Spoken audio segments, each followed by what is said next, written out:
예, 시청자 여러분 안녕하십니까?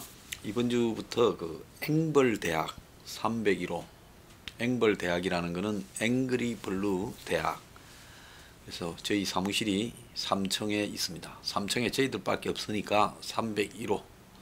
그래서 앵벌대학 301호 강의실에서 매주 주요 이제 정치적 이 문제에 대해서 좀 강연을 해드리는 그런 코너를 갖도록 하겠습니다. 자, 당분간은 서포 15조에 대해서 그것이 왜 필요하게 되었고 또 앞으로 이것 없이 이 사회가 존재하기가 존립이 불가능하다 하는 부분을 설명하는 시간을 가지겠는데요. 자, 서포 15조가 등장하게 된 것은 제가 이 하루 이틀 사이에 된 게 아니라 아주 오래 전에, 그러니까 한 금융위기를 맞고 난 이후에 2008년 여러 생각을 하게 될 기회가 있었습니다. 2008년 미국의 서브프라임 사태가 덮쳤을 때 저는 그 직후에 이제 이 큰 수술을 여러 번 했습니다. 수술을 하면서 오랜 병원 생활과 투병 생활을 하면서 그때 이제 왜 미국 사회에 서브프라임 사태라는 것이 일어났을까? 그리고 미국이 저렇게 흔들리니까 전 세계가 엉망진창이 되는가?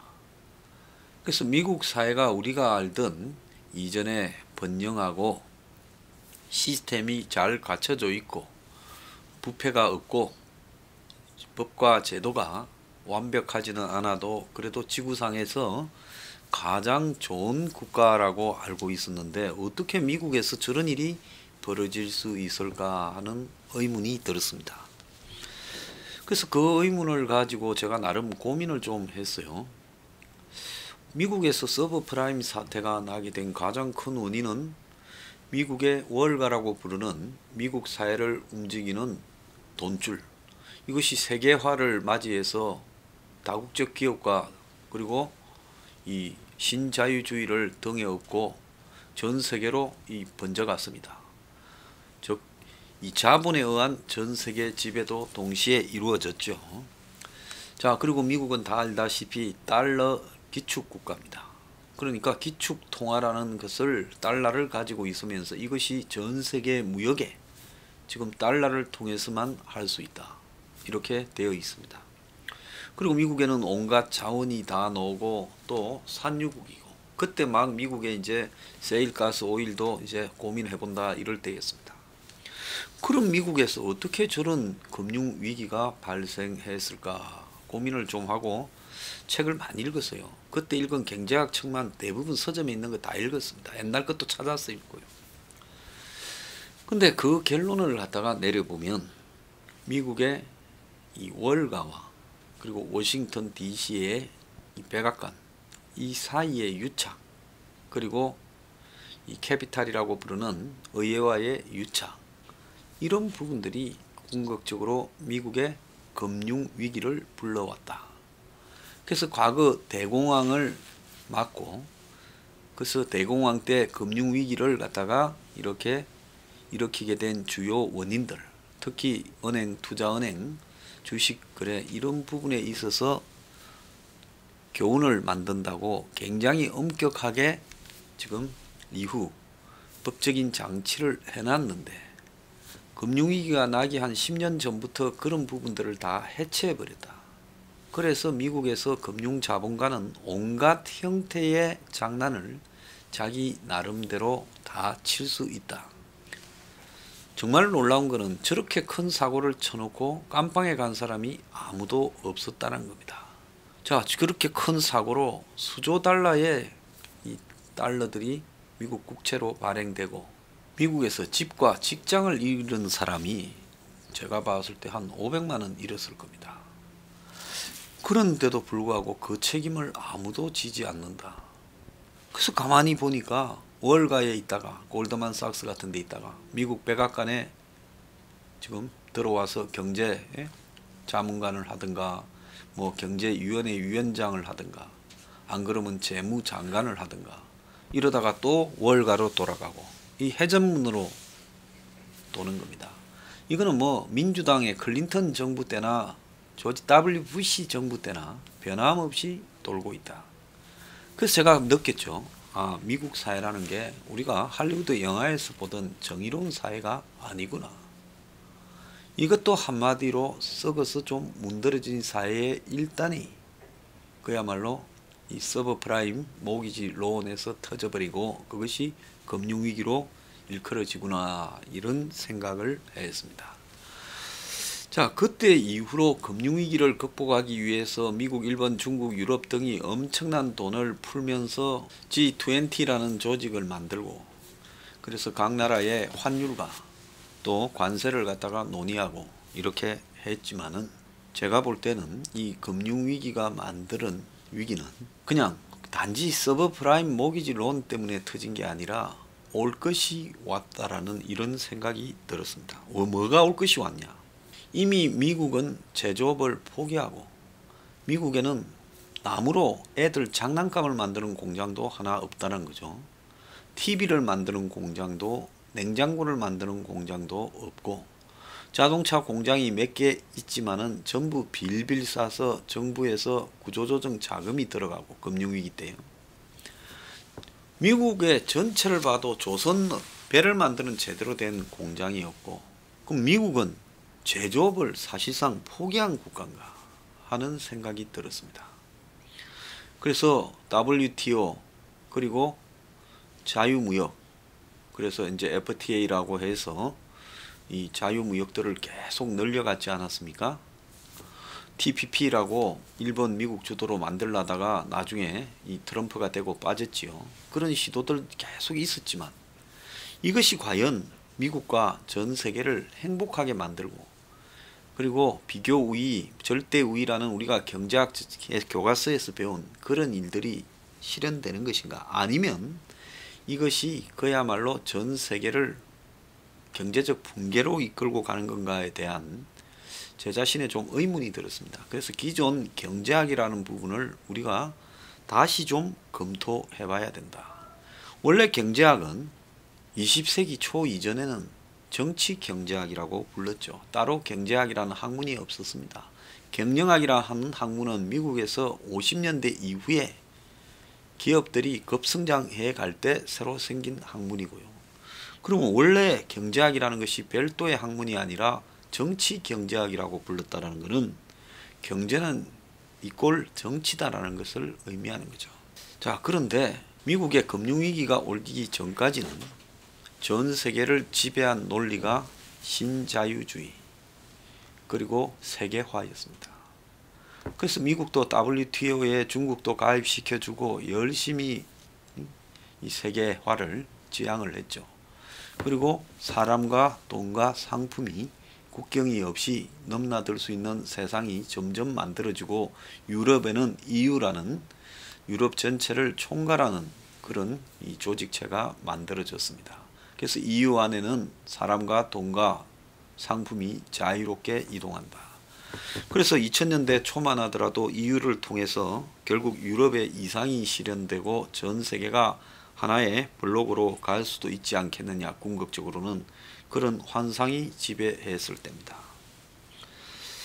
자, 그런데 금융위기를 맞고 나서 보니 신자유주의, 세계화가 종말을 맞았다 하는 비판이 나오기 시작했습니다. 자, 대처 레이건 80년대 초반에 이 신자유주의 세계화라는 것이 전 세계를 지배하기 시작했지요.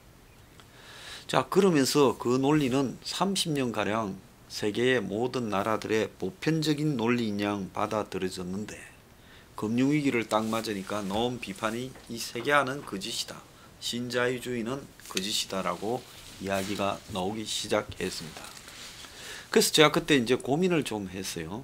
어떤 고민을 했느냐. 야, 이런 식으로 전 세계가 그야말로 이 무역에 의해서 나라마다 자기 나라에 맞는 부분을 소수 생산하고 나머지는 전부 수입으로 충당한다면 결국 한국에도 제조업이 거의 다 없어질 거고, 미국에도 거의 다 없어질 거고, 일부 부가가치가 높은 부분이나 기술이나 디자인 부분만 남지 않겠느냐. 나머지는 다 외주 생산을 하면 되지 않겠느냐. 그럼 세계가 하나의 공장처럼 그냥 움직이는데, 자, 이런 사회에서 그러면 제조업이 떠난 나라는 나라 살기가 좋아서 임금이 높아져서 제조업이 떠났을 건데 그 나라 국민들은 잘 살게 되는가 하는 고민에 도달을 해보니, 한국에도 보면 90년대는 다 그럴싸한 직장에 다녔습니다. 90년대 초반, 80년대는요. 근데 90년대 말 IMF 이후에 2000년대 접어들어오면서 한국에는 그럴싸한 직장이 거의 사라지고 있었어요. 그때 제가 좀 고민을 했습니다. 미국의 금융위기와 한국의 이제 이 장기적 침체 상황을 바라보면서요. 아, 이게 세계 경제에 대공황이 오겠구나. 이런 정도에도 전 세계가 흔들리는데 앞으로 세계가 사람 일자리를 제공하지 못하고 임금이 점점 낮아지고 양극화가 심해지면 결국은 각 나라마다 공황적 상황에 도달하는 현실이 생기지 않겠느냐. 이로써 세계 대공황을 좀 연구를 해야 되겠다. 그래서 고민에 착수했습니다. 그 뒤로 이제 그런 글들도 쓰고 책도 많이 읽고 그랬는데요. 요 근래에 들어오면서 코로나 이전에요. 한 2, 3년 전부터 제 확신이 점점 맞다라는 생각이 들었습니다. 엄청난 양극화가 시작되고, 그리고 부익부 빈익빈이 더 심화되고, 중산층 숫자가 줄어들고, 임금이 10년, 20년 전보다도 더 내려가고, 주요 전 세계의 산업국가라고 불리우거나 주도적인 나라들에 있어서 서민들의 삶이 피폐해지는 일이 일어났습니다. 자, 우리가 금융위기 이후에 월가 점령운동을 기억을 할 겁니다.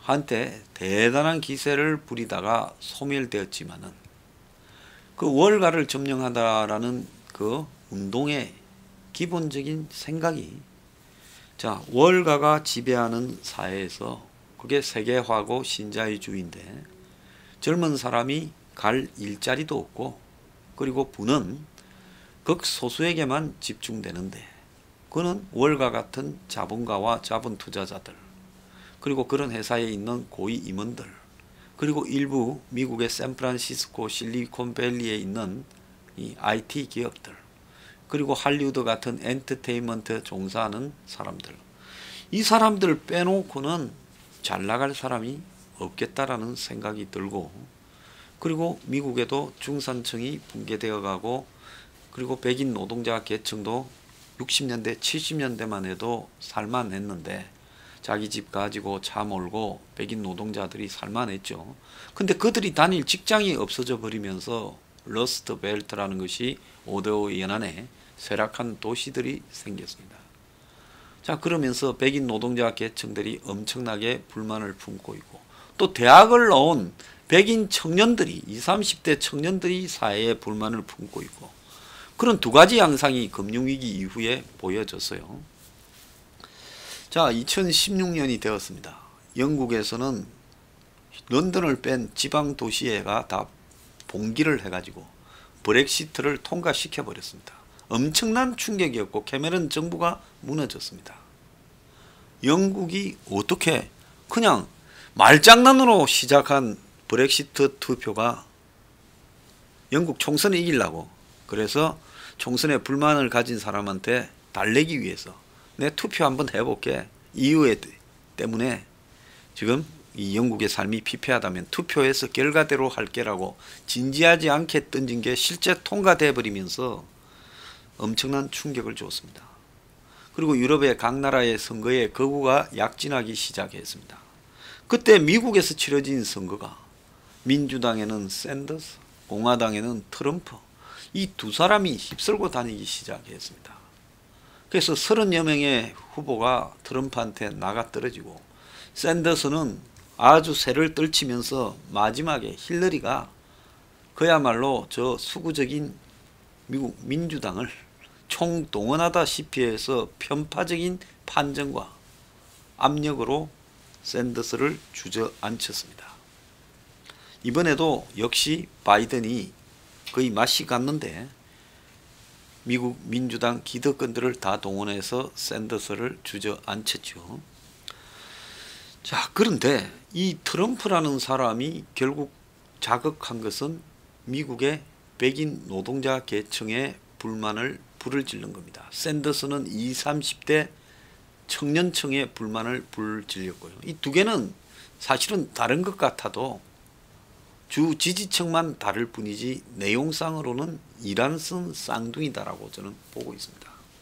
그 트럼프는 결국 본선에서 기득권의 대명사인 힐러리를 이기고 트럼프가 대통령에 당선되는 미국 역사상 보기 드문 기적이 일어났습니다. 그건 뭐냐?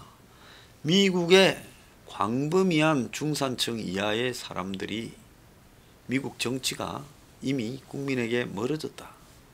완전히 그냥 이 기득권 위주로 흘러가고 있고 월가나 IT 기업들, 할리우드 위주로 흘러가고 있다라는 그런 불만들이 지금 생겨나기 시작해서 그런 결과가 된 겁니다. 제가 이걸 보면서요, 이건 이제 세계에 혁명적 변화가 일어나는데 이 일의 핵심이 뭐라고 봐야 되나 고민하다가 그것이 포퓰리즘이라고 이렇게 제가 착안을 했습니다. 세계를 이끌고 있는 포퓰리즘. 이거는 일종의 반지성주의를 이렇게 표방하고 있어요.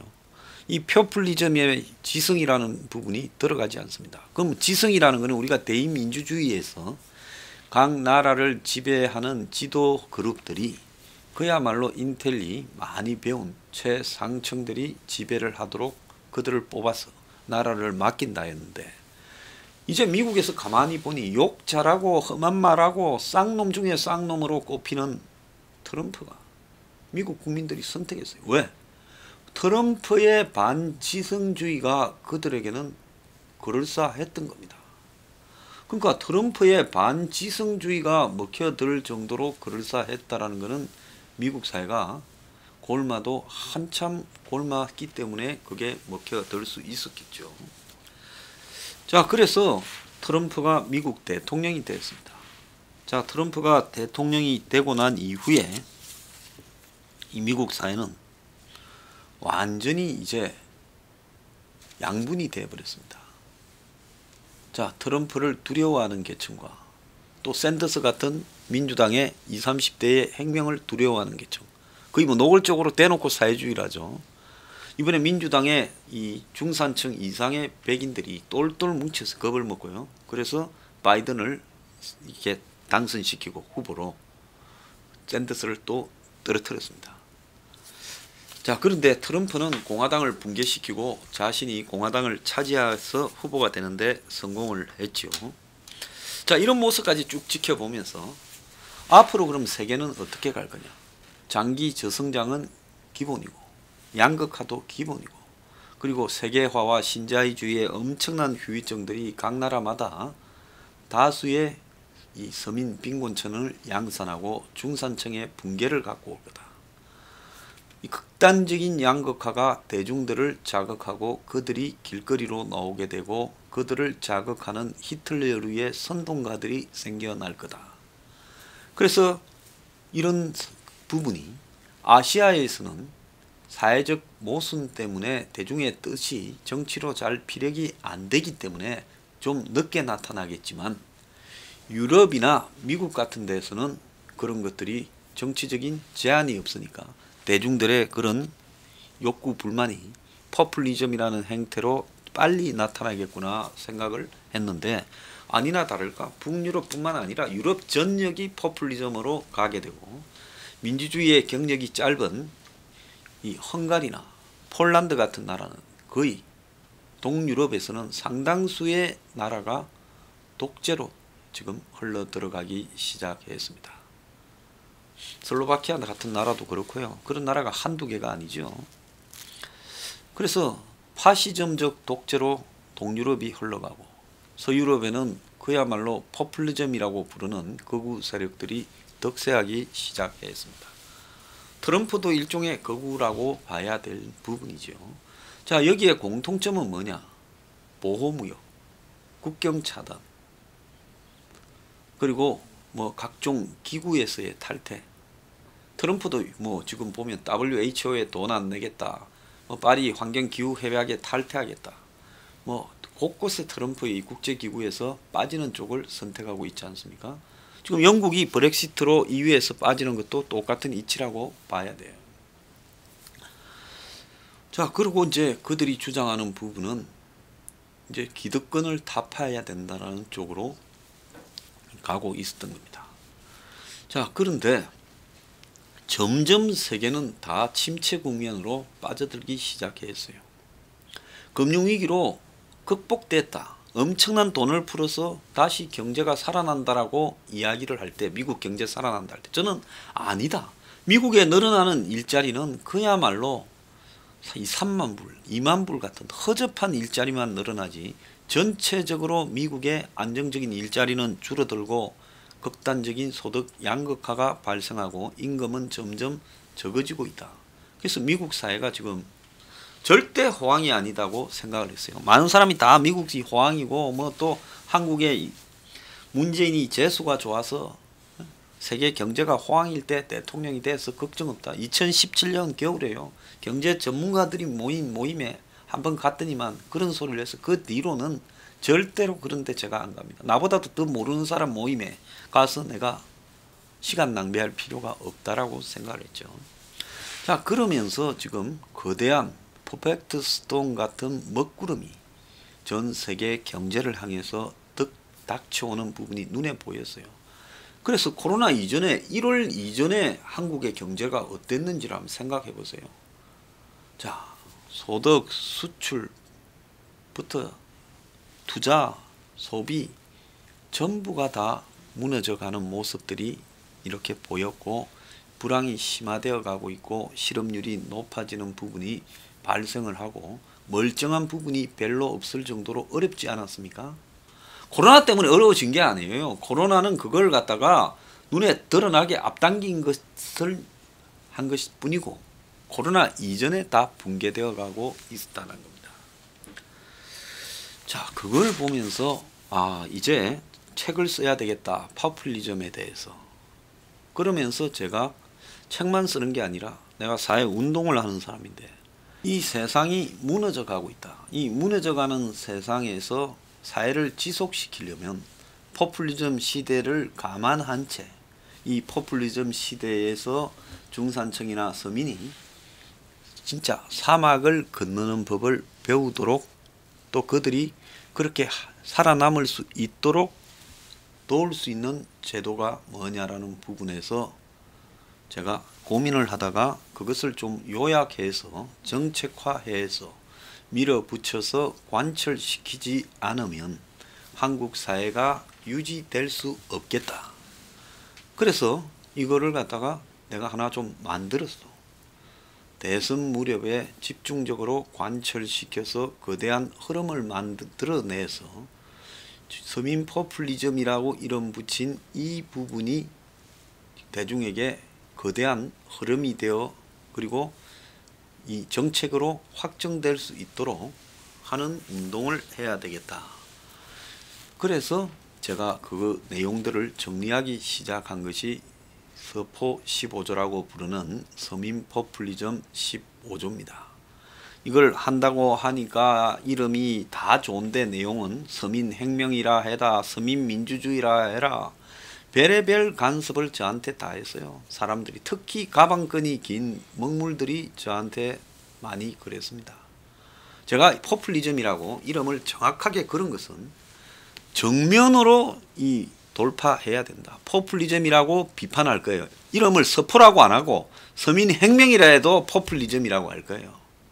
자, 어차피 포퓰리즘이라고 얻어맞을 거기 때문에 당당하게 우리는 대중을 상대로 대중이 원하는 제도를 하는 것이 포퓰리즘의 원 뜻이다.